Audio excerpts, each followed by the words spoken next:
नमस्कार मित्रमैत्रिणींनो, SK book summary या चॅनलमध्ये तुमचे खूप खूप स्वागत आहे. महान लेखक नेपोलियन हिल यांच्या थिंक अँड ग्रो रिच या पुस्तकाचे आत्तापर्यंत 18 व्हिडिओ चॅप्टर्स झालेले आहेत. गेल्या 6 महिन्यापासून फक्त याच पुस्तकाचे सिरियल वाईज व्हिडिओ चॅप्टर्स आपण पाहिले आहेत. मित्रमैत्रिणींनो, जगाला बदलवून टाकणाऱ्या व जगातील प्रत्येक व्यक्तीचे जीवन बदलवून टाकण्याची क्षमता असलेल्या या पुस्तकाच्या अक्षरशः मी प्रेमात पडले. आणि हे पुस्तक मोठे आहे याबद्दल मी तुम्हाला अगोदरच सांगितलेले होते. तसेच हे चॅनल सुरू करण्यापूर्वी खूप अगोदर मी या पुस्तकाच्या नोट्स लिहून काढलेल्या आहेत. तर आता आपण या पुस्तकाच्या शेवटच्या व्हिडिओ चॅप्टरला सुरुवात करणार आहोत. यश, संपत्ती आणि महानता मिळवण्यासाठी सर्वात मोठी शक्ती आपल्या विचारामध्ये, विश्वासामध्ये आणि सतत कृती करण्याच्या सवयीमध्ये असते. तर चला सुरुवात करूया शेवटचा chapter number 19 think and grow rich. चॅप्टरचे नाव आहे डेव्हिल्स वर्कशॉप. मराठीमध्ये 7 मूलभूत किंवा मुख्य दुर्गुण. तर मित्रमैत्रिणींनो, शेवटच्या व्हिडिओ चॅप्टरला सुरुवात करण्यापूर्वी व्हिडिओला लाईक, शेअर आणि सबस्क्राईब नक्की करा. आणि मला आशा आहे की या पुस्तकाची मुख्य शिकवण तुम्हाला समजली असेल आणि मी म्हणते त्याप्रमाणे श्रीमंत होण्याच्या प्रक्रियेमध्ये सर्वजण सहभागी झाले असाल. तर चला सुरुवात करूया शेवटच्या चॅप्टर नंबर 19 डेव्हिल्स वर्कशॉप. या 6 मूलभूत भीतींबरोबरच अजून एक वाईट प्रवृत्ती आहे ज्यामुळे अनेक लोक त्रस्त असतात. ही जणू एका सुपीक जमिनीसारखी आहे ज्यामध्ये अपयशाची बीजे सर्वत्र पसरलेली असतात. ही बीजे इतकी सूक्ष्म असतात की त्यांचे अस्तित्व आपल्याला अनेकदा जाणवत सुद्धा नाही. या अवस्थेला फक्त भीती म्हणणे योग्य नाही. ही कोणत्याही भीतीपेक्षा अधिक खोलवर रुजलेली असते आणि 6 भीतींपेक्षाही अधिक धोकादायक असते. योग्य नाव नसल्यामुळे या वाईट प्रवृत्तीला नकारात्मक प्रभावाबद्दल अतिसंवेदनशीलता म्हणजेच hyper sensitivity to negative influence असे म्हणता येईल. जे लोक श्रीमंत असतात ते स्वतःला या वाईट प्रवृत्तीपासून वाचवतात, परंतु गरीब लोक बहुतेक वेळा तसे करू शकत नाहीत. कोणत्याही क्षेत्रात यश मिळवू इच्छिणाऱ्या प्रत्येकाने या वाईट सवयीपासून स्वतःचे संरक्षण करण्यासाठी मनाची तयारी केली पाहिजे. तुम्ही स्वतःचे अत्यंत काळजीपूर्वक परीक्षण केले पाहिजे आणि हे निश्चित केले पाहिजे की तुम्ही नकारात्मक प्रभावांना जास्त संवेदनशील तर नाही ना. जर तुम्ही हे आत्मपरीक्षण दुर्लक्षित केले तर तुम्ही तुमच्या इच्छांची पूर्तता करण्याचा हक्क गमावू शकता. स्वतःचे प्रामाणिक विश्लेषण करा. आत्मपरीक्षणासाठी दिलेल्या प्रश्नांची उत्तरे देताना स्वतःला पूर्णपणे जबाबदार धरा. हे काम तितक्याच गांभीर्याने करा जसे तुम्ही एखाद्या शत्रूचा शोध घेत आहात जो लपलेला आहे. आपल्या दोषांसोबत सुद्धा तसाच व्यवहार करा जसा तुम्ही शत्रूसोबत कराल. तुम्ही महामार्गावरील दरोडेखोरापासून स्वतःचे संरक्षण सहज करू शकता कारण कायदा तुमच्या बाजूने असतो. पण या 7व्या बुराईवर विजय मिळवणे अत्यंत कठीण आहे कारण ती तुम्हाला कळत सुद्धा नाही. अशा वेळी हल्ला करते, तुम्ही जागे असो किंवा झोपेत असो. याहून सुद्धा महत्त्वाचे म्हणजे तिचे शस्त्र दिसत नाही कारण ती फक्त एक मानसिक अवस्था आहे. ही वाईट प्रवृत्ती धोकादायक आहे कारण ती माणसाच्या अनुभवा इतक्या विविध रूपांमध्ये प्रकट होते. कधी ती नातेवाईकाच्या चांगल्या सल्ल्याच्या रूपाने मनात प्रवेश करते तर कधी ती आपल्या स्वतःच्या नकारात्मक विचारांतून निर्माण होते. ती नेहमी विषासारखी धोकादायक असते जरी ती लगेच परिणाम दाखवत नसली तरी. नकारात्मक प्रभावांपासून स्वतःचे संरक्षण कसे करावे? नकारात्मक प्रभाव तुम्ही स्वतः सुद्धा निर्माण करू शकता किंवा ते तुमच्या आसपासच्या नकारात्मक लोकांकडून सुद्धा येऊ शकतात. त्यापासून स्वतःचे संरक्षण करण्यासाठी तुमच्या मनाभोवती नकारात्मक प्रभावाविरुद्ध एक मजबूत संरक्षण भिंत म्हणजेच मेंटल शील्ड तयार करा. हे सत्य ओळखा की प्रत्येक माणूस स्वभावतः थोडासा आळशी आणि उदासीन असतो आणि त्यामुळे तो अनेकदा स्वतःच्या कमकुवतपणाशी जुळणारे नकारात्मक विचार सहज स्वीकारतो. हे सुद्धा ओळखा की तुम्ही स्वभावतः या 6 भीतींसाठी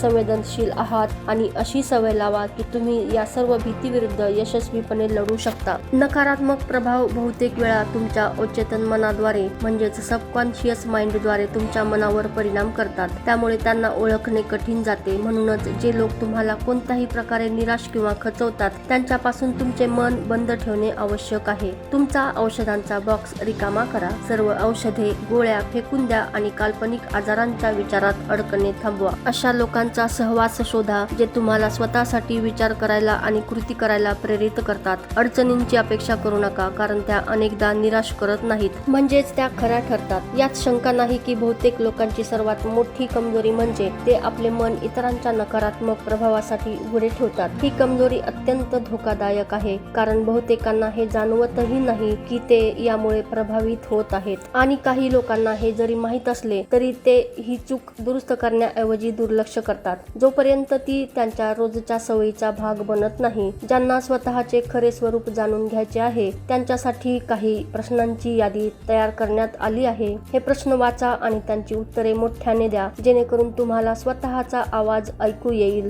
त्यामुळे प्रामाणिक राहणे सोपे जाईल. स्वतःच्या विश्लेषणासाठी प्रश्न म्हणजेच सेल्फ अनालिसिस क्वेश्चन्स. तुम्हाला असे वाटते का की तुमच्या सोबत नेहमी वाईट अनुभव घडतात? जर हो तर त्याचे कारण काय आहे? नंबर 2, तुम्ही लहान सहान गोष्टीवर इतरांच्या चुका काढता का? नंबर 3, तुम्ही तुमच्या कामात वारंवार चुका करता का आणि जर हो तर का? नंबर 4, चर्चा करताना तुम्ही कटू किंवा रागीट होतात का? नंबर 5, तुम्ही जाणून बुजून काही लोकांपासून दूर राहता का आणि जर हो असेल तर कशामुळे? नंबर 6, तुम्हाला वारंवार अपचन म्हणजेच इंडायजेशनचा त्रास होतो का आणि त्याचे कारण काय असू शकते? नंबर 7, तुम्हाला तुमचे जीवन निरर्थक वाटते का? तुमचे भविष्य निराशाजनक दिसते का? नंबर 8, तुम्हाला तुमचे काम आवडते का आणि जर नाही तर कशामुळे? नंबर 9, तुम्हाला स्वतःबद्दल दया वाटते का? जर हो असेल तर कशामुळे? नंबर 10, जे लोक तुमच्यापेक्षा पुढे गेले आहेत त्यांच्याबद्दल तुम्हाला मत्सर वाटतो का? नंबर 11, तुम्ही जास्त वेळ कोणत्या गोष्टीमध्ये घालवता? यशाबद्दल विचार करण्यात की अपयशाबद्दल? नंबर 12, वय वाढत असताना तुमचा आत्मविश्वास वाढतो आहे की कमी होत आहे? नंबर 13,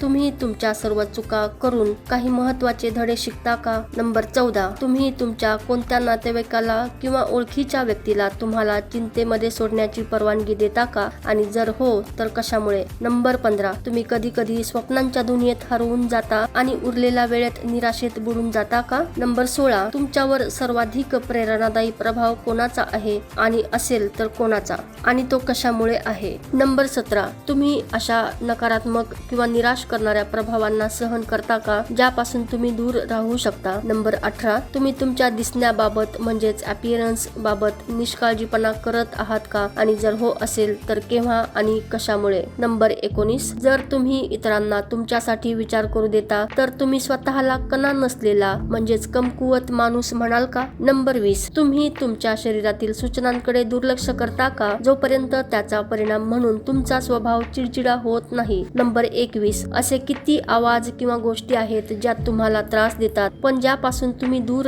राहू शकता आणि तरीही तुम्ही त्या का सहन करता? नंबर 22, तुम्ही तुमचे मन शांत करण्यासाठी मद्य, ड्रग्ज किंवा सिगारेटचा आधार घेत आहात का आणि जर हो तर त्याऐवजी इच्छाशक्तीचा वापर का करत नाही? नंबर 23, कोणी सतत तुम्हाला टोचत राहते किंवा त्रास देत राहते का आणि जर हो असेल तर त्यामागचे कारण काय आहे? नंबर 24, तुमचे मुख्य ध्येय मेन गोल काय आहे आणि ते साध्य करण्यासाठी तुमची योजना काय आहे? नंबर 25, तुम्ही भीतीच्या 6 भूतांपैकी कोणत्या भीतीने ग्रस्त आहात का? जर हो तर कोणत्या भीतीने? नंबर 26, तुमच्याकडे इतरांच्या नकारात्मक प्रभावांपासून स्वतःचे संरक्षण करण्यासाठी काही पद्धत आहे का? नंबर 27, तुम्ही तुमचे मन सकारात्मक बनवण्यासाठी जाणीवपूर्वक स्वसूचना म्हणजेच ऑटो सजेशनचा वापर करता का? नंबर 28, तुम्ही कोणत्या गोष्टीला जास्त महत्त्व देता? भौतिक संपत्तीला की तुमच्या विचारांवर नियंत्रण ठेवण्याच्या शक्तीला? नंबर 29, तुम्ही इतरांच्या प्रभावाखाली सहज येता का जरी तुम्हाला वाटत असेल की ते चुकीचे आहेत? नंबर 30, आजच्या दिवसाने तुमच्या ज्ञानात किंवा मानसिक अवस्थेत काही मौल्यवान भर घातली का? नंबर 31, तुम्हाला दुःखी करणाऱ्या परिस्थितींना तुम्ही थेट सामोरे जाता की जबाबदारी टाळता? नंबर 32, तुम्ही तुमच्या चुका आणि अपयशांचे विश्लेषण करून त्यातून शिकण्याचा प्रयत्न करता की ते तुमचे काम नाही असे समजता? नंबर 33, तुमच्या 3 सर्वात धोकादायक कमकुवतपणांची नावे तुम्ही सांगू शकता का आणि त्यांना सुधारण्यासाठी तुम्ही काय करत आहात? नंबर 34, तुम्ही इतरांना तुमच्याकडे सहानुभूती मिळवण्यासाठी त्यांची चिंता घेऊन येण्यासाठी प्रोत्साहित करता का? नंबर 35, तुम्ही तुमच्या रोजच्या अनुभवातून तुमच्या वैयक्तिक विकासासाठी उपयोगी धडे घेत आहात का? नंबर 36, तुमच्या उपस्थितीचा इतरांवर नेहमी नकारात्मक परिणाम होतो का? नंबर 37, इतरांच्या कोणत्या सवयी तुम्हाला सर्वात जास्त त्रास देतात? नंबर 38. तुम्ही स्वतःचे विचार तयार करता का की इतरांना तुम्हाला प्रभावित करू देता? नंबर 39. तुम्ही अशी मानसिक अवस्था तयार करायला शिकलात का जी सर्व निराशाजनक प्रभावांपासून संरक्षण करणारे कवच बनू शकेल? नंबर 40. तुमचे काम किंवा व्यवसाय तुम्हाला आत्मविश्वास आणि आशा देतो का? नंबर 41. तुम्हाला वाटते का की तुमच्यात अशी आध्यात्मिक शक्ती आहे ज्यामुळे तुम्ही तुमचे मन सर्व प्रकारच्या भीतींपासून मुक्त ठेवू शकता? नंबर 42. तुमचा धर्म तुमचे मन सकारात्मक ठेवण्यात तुम्हाला मदत करतो का? नंबर 43. तुम्हाला असे वाटते का की इतरांच्या चिंतेचे ओझे वाटून घेणे ही तुमची जबाबदारी आहे आणि जर हो तर का? नंबर 44. समान विचारांचे लोक एकत्र येतात या विचारावर तुमचा विश्वास असेल तर तुम्ही तुमच्या मित्रांकडून काय शिकलात? तुम्ही अशा प्रकारचे मित्र का आकर्षित करता? नंबर 45. ज्या लोकांशी तुमचा सर्वाधिक संपर्क असतो त्यांच्या आणि तुमच्या दुःखांमध्ये काही संबंध तुम्हाला दिसतो का? नंबर 46. असे शक्य आहे का की ज्याला तुम्ही तुमचा मित्र समजता तो प्रत्यक्षात तुमचा सर्वात मोठा शत्रू असेल कारण तो तुमच्यावर नकारात्मक प्रभाव टाकतो? नंबर 47. कोणत्या नियमावरून तुम्ही ठरवता की तुमच्यासाठी काय योग्य आणि काय अयोग्य आहे? नंबर 48. तुमचे सर्वात जवळचे मित्र मानसिक दृष्ट्या तुमच्यापेक्षा अधिक सक्षम आहेत का की कमी सक्षम आहेत? मित्रांनो, आतापर्यंत आपण सेल्फ अनालिसिसची प्रश्नावली बघितली. यानंतर पाहूया की तुम्ही तुमच्या 24 तासांच्या वेळेचे विभाजन कसे करता. तुम्ही खालील गोष्टींना किती वेळ देता हे आपण बघूया. नंबर 1. तुमचे काम किंवा व्यवसाय. नंबर 2. झोप. नंबर 3. खेळ आणि मनोरंजन. नंबर 4. नवीन ज्ञान मिळवणे आणि नंबर 5. फक्त वेळ वाया घालवणे. तुमच्या ओळखीतील लोकांपैकी तुम्हाला सर्वात जास्त प्रोत्साहन म्हणजेच एनकरेजमेंट कोण देतो? तुम्हाला सर्वात जास्त सावध वॉर्न कोण करतो? तुम्हाला सर्वात जास्त निराश कोण करतो? तुमची सर्वात मोठी चिंता कोणती आहे? तुम्ही ती का सहन करता? जेव्हा इतर लोक तुम्हाला मोफत न मागितलेला सल्ला देतात तेव्हा तुम्ही तो विचार न करता किंवा त्यामागचा हेतू न तपासता स्वीकारता का? तुम्हाला सर्वात जास्त कोणती गोष्ट हवी आहे ती मिळवण्याची तुमच्यात तीव्र इच्छा आहे का? तुम्ही तुमच्या इतर सर्व इच्छांना या एका मोठ्या इच्छेसाठी बाजूला ठेवण्यास तयार आहात का? ती मिळवण्यासाठी तुम्ही दररोज किती वेळ देत आहात? तुमचे मन वारंवार बदलते का आणि जर हो तर का? तुम्ही साधारणपणे सुरू केलेले प्रत्येक काम पूर्ण करता का? तुम्ही इतरांच्या व्यवसाय, पदवी, कॉलेज, डिग्री किंवा संपत्तीमुळे सहज प्रभावित होता का? इतर लोक तुमच्याबद्दल काय विचार करतात किंवा काय बोलतात याचा तुमच्यावर सहज परिणाम होतो का? तुम्ही लोकांशी त्यांच्या सामाजिक किंवा आर्थिक स्थितीनुसार वागता का? तुमच्या मते जगातील सर्वात महान व्यक्ती कोण आहे आणि कोणत्या बाबतीत ती व्यक्ती तुमच्यापेक्षा श्रेष्ठ आहे? या प्रश्नांचा अभ्यास करून त्यांची उत्तरे देण्यासाठी तुम्ही किती वेळ दिला? साधारणपणे या संपूर्ण यादीचे विश्लेषण करून प्रामाणिकपणे उत्तर देण्यासाठी किमान 1 दिवस लागतो. जर तुम्ही या सर्व प्रश्नांची प्रामाणिकपणे उत्तरे दिली असतील तर तुम्ही स्वतःबद्दल बहुतेक लोकांपेक्षा अधिक जाणून घेतले आहे. हे प्रश्न काळजीपूर्वक अभ्यासा आणि काही महिन्यापर्यंत दर आठवड्याला पुन्हा पहा. तुम्हाला आश्चर्य वाटेल की या सोप्या प्रक्रियेद्वारे तुम्ही किती मौल्यवान ज्ञान मिळवले आहे. जर काही प्रश्नांची उत्तरे देताना शंका वाटत असेल तर अशा लोकांचा सल्ला घ्या जे तुम्हाला चांगले ओळखतात, विशेषतः जे तुमची खुशामत करणार नाहीत. त्यांच्या नजरेतून स्वतःकडे पहा. हा अनुभव तुम्हाला नक्कीच आश्चर्यचकित करेल. तुमच्याकडे फक्त एका गोष्टीवर पूर्ण नियंत्रण आहे आणि ती म्हणजे तुमचे विचार. हे माणसाने शोधलेले सर्वात महत्त्वाचे आणि प्रेरणादायी सत्य आहे. हेच माणसाच्या दैवी स्वभावाचे प्रतीक आहे. याच दैवी अधिकाराद्वारे तुम्ही तुमचे भाग्य नियंत्रित करू शकता. जर तुम्ही तुमच्या मनावर नियंत्रण ठेवण्यात अपयशी ठरलात आणि तुम्ही इतर कोणत्याही गोष्टीवर नियंत्रण ठेवू शकणार नाही. जर तुम्ही पैशाबाबत निष्काळजी राहायचे ठरवले तर ते फक्त भौतिक गोष्टीबाबत ठेवा, पण तुमच्या मनाबाबत कधीही नाही. तुमचे मन ही तुमची आध्यात्मिक संपत्ती आहे. त्याची काळजी घ्या आणि त्याचा योग्य वापर करा जसा या दैवी संपत्तीला साजेसा आहे. तुम्हाला इच्छाशक्ती म्हणजेच विल पॉवर या उद्देशासाठीच दिली आहे. दुर्दैवाने अशा लोकांविरुद्ध कोणतीही कायदेशीर शिक्षा नाही जे जाणून बुजून किंवा नकळत इतरांच्या मनात नकारात्मक विचारांचे विष पसरवतात. अशा प्रकारच्या मानसिक हानीसाठी कठोर शिक्षा असायला हवी, कारण यामुळे लोकांच्या आयुष्यातील त्या गोष्टी नष्ट होऊ शकतात ज्या कायद्याने सुरक्षित ठेवलेल्या असतात. नकारात्मक विचारसरणी असलेल्या लोकांनी थॉमस एडिसन यांना हे पटवून देण्याचा प्रयत्न केला की ते अशी मशीन तयार करू शकत नाहीत जी माणसाचा आवाज रेकॉर्ड करून पुन्हा वाजवू शकेल, कारण आजपर्यंत कुणीही अशी मशीन बनवलेली नाही. पण एडिसन यांनी त्यांच्यावर विश्वास ठेवला नाही. त्यांना माहित होते की मन जे काही कल्पना करू शकते आणि ज्यावर विश्वास ठेवू शकते ते प्रत्यक्षात साकार करू शकते. या ज्ञानामुळेच महान एडिसन सामान्य सामान्य लोकांपेक्षा खूप पुढे गेले. नकारात्मक विचारांच्या लोकांनी FW वुलवर्थ यांना सांगितले की 5 आणि 10 सेंट मध्ये वस्तू विकणारे दुकान चालवण्याच्या प्रयत्नात ते दिवाळखोर होतील, पण त्यांनी त्यांच्यावर विश्वास ठेवला नाही. त्यांना ठाऊक होते की जर त्यांच्या योजनेवरील ठाम विश्वास असेल तर तर्कशुद्ध मर्यादेत ते काहीही साध्य करू शकतात. इतरांच्या नकारात्मक सूचनांकडे दुर्लक्ष करण्याचा अधिकार वापरून त्यांनी कोट्यावधींची संपत्ती उभी केली. संशय घेणारे लोक हसत होते, नाक मुरडत होते जेव्हा हेनरी फोर्ड यांनी त्यांची पहिली विचित्र दिसणारी मोटार गाडी डेट्रॉईटच्या रस्त्यावर चालवून पाहिली. काहींनी म्हटले की ही गोष्ट कधीही उपयोगी ठरणार नाही. काहींनी म्हटले की यासाठी कोणी सुद्धा पैसे देणार नाही. पण फोर्ड म्हणाले, मी जगाला विश्वासार्ह मोटार गाड्यांनी भरवून टाकेन. आणि त्यांनी ते करून दाखवले. ज्यांना मोठी संपत्ती हवी आहे त्यांनी हे लक्षात ठेवावे की हेनरी फोर्ड आणि इतर लोकांमधील मुख्य फरक फक्त इतकाच होता. फोर्ड यांनी त्यांच्या मनावर नियंत्रण मिळवले होते. इतरांकडेही मन होते, पण त्यांनी ते नियंत्रित करण्याचा प्रयत्नच केला नाही. मनावर नियंत्रण हे शिस्त आणि सवयीचा परिणाम असते. तुम्ही तुमच्या मनावर नियंत्रण ठेवता किंवा तुमचे मन तुमच्यावर नियंत्रण ठेवते, यात मधला मार्ग नाही. मन नियंत्रित करण्याचा सर्वात प्रभावी मार्ग म्हणजे स्वतःसाठी एक ठाम योजना म्हणजे फिक्स्ड प्लॅन तयार करणे. कोणत्याही यशस्वी व्यक्तीचा अभ्यास करा. तुम्हाला दिसेल की त्यांनी आपल्या मनावर नियंत्रण ठेवले आणि त्या नियंत्रणाचा वापर आपल्या ध्येय साध्य करण्यासाठी केला. या नियंत्रणाशिवाय यश शक्य नाही. यानंतर आपण बघूया 55 प्रसिद्ध बहाणे म्हणजेच एक्सक्युजेस. जे लोक यशस्वी होत नाहीत त्यांच्यात एक समान गुण असतो. ते अपयशाची सर्व कारणे ओळखतात आणि स्वतःच्या अपयशासाठी मजबूत बहाणे तयार करतात. या बहाण्यापैकी काही खूप हुशार असतात आणि काही तर खूपच तर्कशुद्ध वाटतात. पण बहाण्यांचा उपयोग तुम्ही पैशासारखा करू शकत नाही. जगाला फक्त एकच गोष्ट महत्त्वाची वाटते, तुम्ही यश मिळवले आहे का? एका व्यक्तिमत्व विश्लेषकाने म्हणजेच कॅरेक्टर अनलिस्ट यांनी सर्वात सामान्य बहाण्यांची यादी तयार केली आहे. ही यादी वाचताना स्वतःकडे प्रामाणिकपणे पहा आणि ठरवा की तुम्ही यापैकी किती बहाणे करता. लक्षात ठेवा, या पुस्तकात शिकवलेल्या तत्वज्ञानाच्या मदतीने तुम्ही हे सर्व बहाणे पूर्णपणे दूर करू शकता. जर माझ्याकडे पत्नी आणि कुटुंबाची जबाबदारी नसती तर, जर माझ्यावर इतका दबाव नसता तर, जर माझ्याकडे पैसे असते तर, जर माझ्याकडे चांगले शिक्षण असते तर, जर मला एखादी नोकरी मिळाली असती तर, जर माझे आरोग्य चांगले असते तर, जर माझ्याकडे वेळ असता तर, जर वेळ अनुकूल असता तर, जर इतर लोकांनी मला समजून घेतले असते तर, जर माझ्या आसपासची परिस्थिती वेगळी असली असती तर, जर मला माझे जीवन पुन्हा जगता आले असते तर, जर मला लोक काय म्हणतील याची भीती वाटली नसती तर, जर मला संधी मिळाली असती तर, जर मला आत्ताच एक संधी मिळाली असती तर,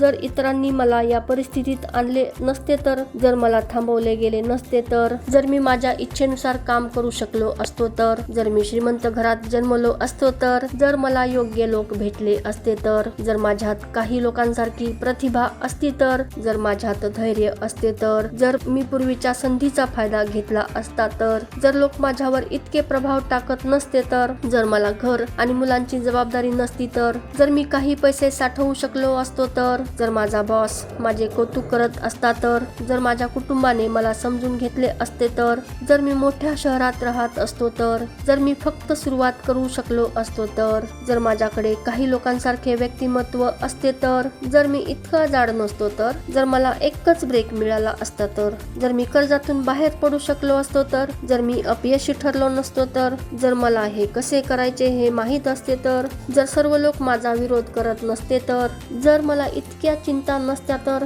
जर माझे लग्न योग्य व्यक्तीसोबत झाले असते तर, जर लोक इतके स्वार्थी वाईट नसते तर, जर माझे कुटुंब इतके खर्चिक नसते तर, जर मला स्वतःवर विश्वास असता तर, जर नशीब माझ्या विरोधात नसते तर, जर मी वाईट नशिबात जन्मलो नसतो तर, जर जे होणार आहे तेच होणार हे खरे नसते तर, जर मला इतकी मेहनत करावी लागली नसती तर, जर मी माझे पैसे गमावले नसते तर, जर मी दुसऱ्या ठिकाणी राहत असतो तर, जर माझा स्वतःचा व्यवसाय असता तर, जर इतर लोकांनी फक्त माझे ऐकले असते तर. मित्रांनो, ही यादी आपल्याला एक गोष्ट स्पष्ट दाखवते, बहाणे बनवणे सोपे असते पण यश मिळवण्यासाठी कृती करणे आवश्यक असते. जर हा सगळ्यात मोठा बहाणा आहे, जर माझ्यात इतके धैर्य असते की मी स्वतःला खऱ्या रूपात पाहू शकलो असतो, जर मी माझ्यात काय चूक आहे हे शोधून सुधारले असते तर मला माझ्या चुका सुधारण्याची आणि इतरांच्या अनुभवातून शिकण्याची संधी मिळाली असती. कारण मला माहित आहे की की माझ्यात काही ना काही त्रुटी आहेत, नाहीतर मी आज जिथे आहे तिथे नसतो. जर मी माझ्या कमकुवतपणांना समजून घेण्यासाठी जास्त वेळ दिला असता आणि त्यांना लपवण्यासाठी बहाणे बनवण्यात कमी वेळ घालवला असता. अपयशासाठी बहाणे बनवणे ही एक सवय बनली आहे आणि ती मानवी इतिहासा इतकी जुनी आहे, पण ही सवय यशासाठी अत्यंत घातक आहे. लोक आपल्या बहाण्यांना इतके घट्ट का धरून ठेवतात? कारण ते बहाणे त्यांनी स्वतः तयार केलेले असतात. बहाणा हा माणसाच्या कल्पनाशक्तीचे अपत्य असतो आणि स्वतःच्या अपत्याचे रक्षण करणे हा मानवी स्वभाव आहे. बहाणे बनवणे ही खोलवर रुजलेली सवय आहे. सवयी सोडणे कठीण असते, विशेषतः जेव्हा त्या आपल्या कृतींना योग्य ठरवतात. प्लेटो यांनी म्हटले आहे, स्वतःवर विजय मिळवणे हा सर्वात मोठा आणि पहिला विजय आहे. स्वतःकडून हरवणे ही सर्वात लाजिरवाणी आणि वाईट हार आहे. एका दुसऱ्या तत्वज्ञानाने असे म्हटले आहे, मला नेहमी आश्चर्य वाटते की इतरांमध्ये जी कुरूपता दिसते ती बहुतांश माझ्याच स्वभावाचे प्रतिबिंब असते. अल्बर्ट होबार्ड यांनी म्हटले, लोक आपले दोष लपवण्यासाठी बहाणे बनवण्यात इतका वेळ का वाया घालवतात? जर हाच वेळ त्या दोषांना सुधारण्यासाठी वापरला तर बहाण्यांची गरजच उरणार नाही. शेवटी हे लक्षात ठेवा, जीवन हे बुद्धिबळाच्या खेळासारखे आहे आणि तुमचा प्रतिस्पर्धी आहे वेळ. जर तुम्ही पुढे जाण्यात उशीर केला किंवा निष्काळजीपणा दाखवला तर वेळ तुम्हाला हरवेल. हा असा प्रतिस्पर्धी आहे जो चुकीच्या चालीवर लगेच मात देतो. पूर्वी तुमच्याकडे आयुष्यात यश मिळवू न शकण्याची कारणे असू शकत होती, पण आता नाही, कारण तुमच्याकडे ती जादुई किल्ली आली आहे जी जीवनातील संपत्तीचे दरवाजे उघडते. ही किल्ली वापरण्यासाठी कोणतीही अट नाही, पण जर तुम्ही ती वापरली नाही तर त्याची किंमत तुम्हाला चुकवावी लागेल आणि ती किंमत आहे अपयश. पण जर तुम्ही तिचा योग्य वापर केला तर तुम्हाला मिळणारे बक्षीस खूप मोठे आहे. स्वतःवर विजय मिळवण्याचे समाधान आणि जीवनाला आपल्या इच्छेनुसार घडवण्याची शक्ती हे बक्षीस इतके मोठे आहे की प्रयत्न करणे आवश्यक आहे. तुम्ही सुरुवात करणार आहात का आणि तुम्हाला स्वतःवर विश्वास आहे का? राल्फ वाल्डो इमर्सन यांनी म्हटले आहे, जर आपण खरोखर जोडलेले असू तर आपण पुन्हा भेटूच आणि शेवटी त्यांच्याच विचारातून जर आपण भेटलो आहोत तर आपण कधीच खरेच वेगळे होत नाही. या पुस्तकाच्या माध्यमातून आपण पुन्हा भेटूच. नमस्कार मित्र मैत्रिणींनो, गेल्या 6 ते 7 महिन्यापासून थिंक अँड ग्रो रिच या पुस्तकाचा व्हिडिओ चॅप्टरचा प्रवास आता या ठिकाणी संपलेला आहे. सुरुवातीच्या 2 ते 3 चॅप्टर मध्ये सांगितल्याप्रमाणे या पुस्तकातील एकही लाईन किंवा शब्द सोडून दिलेले नाही, कारण सर्वच कंटेंट्स खूप महत्त्वाचे होते, म्हणून कॉम्प्रोमाइज केले नाही. आणि मला आशा आहे की मराठीमध्ये ट्रान्सलेट केलेले पुस्तक तुम्हाला सगळ्यांना समजले असेल. मित्रांनो, प्रत्येक मोठ्या यशाची सुरुवात एका विचारातून होते. ठाम इच्छा, आत्मविश्वास, सकारात्मक विचार आणि सातत्यपूर्ण प्रयत्न यांच्या जोरावर माणूस आपल्या स्वप्नांना वास्तवात बदलू शकतो. परिस्थितीपेक्षा आपल्या विचारांची शक्ती अधिक मोठी असते. पाहत रहा एसके बुक समरी. व्हिडिओला लाईक, शेअर आणि सबस्क्राईब नक्की करा. स्वतःची काळजी घ्या, खूप मेहनत करा, नवीन पुस्तके वाचा आणि आनंदी रहा.